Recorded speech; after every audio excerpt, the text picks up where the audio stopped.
Hello guys, welcome to the Vijay academy. तो आज हम देखेंगे कंप्रेसर का ही एक टाइप है रूट कंप्रेसर।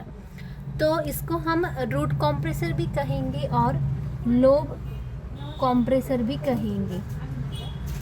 ठीक है, एग्जाम में आपको दोनों पूछा जा सकता है, या तो रूट कंप्रेसर पूछा जाएगा या तो लोब कंप्रेसर पूछा जाएगा।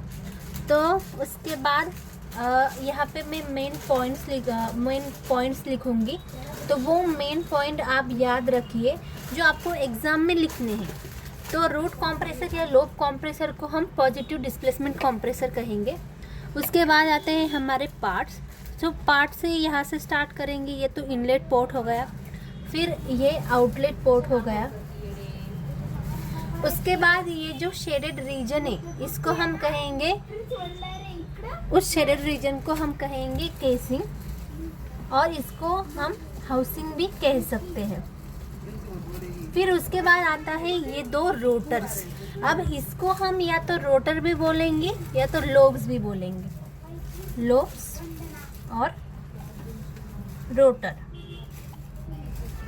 अब ये दो रोटर है तो हम इसको कहेंगे मेल रोटर और इसको हम कहेंगे फीमेल रोटर।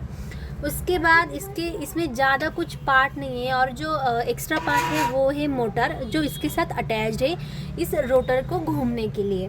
तो अब हम इसका एक एक पार्ट का जो वर्क क्या है एक एक पार्ट का वो समझते हैं। तो इनलेट से हमारी एटमॉस्फेरिक एयर है वो इस केसिंग के अंदर जाएगी, यहाँ से हमारी एयर अंदर जाएगी।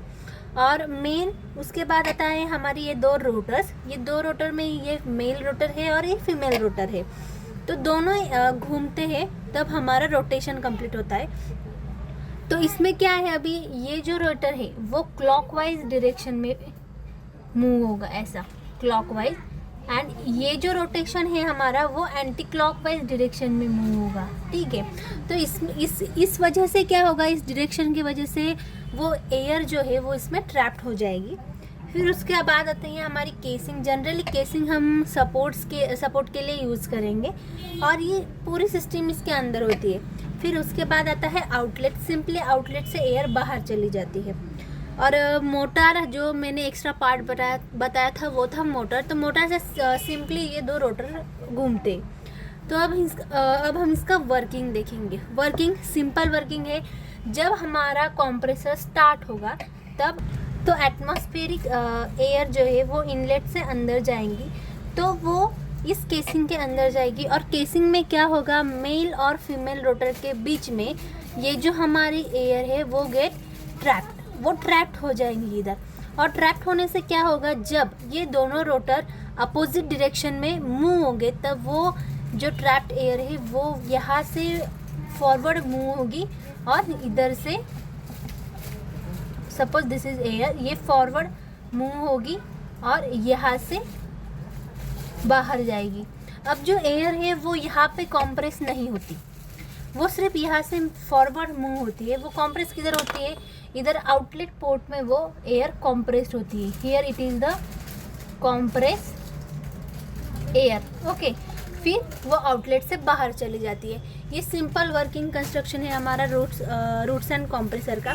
अभी एग्जाम पॉइंट ऑफ व्यू देखेंगे तो हमारे कुछ पॉइंट्स है।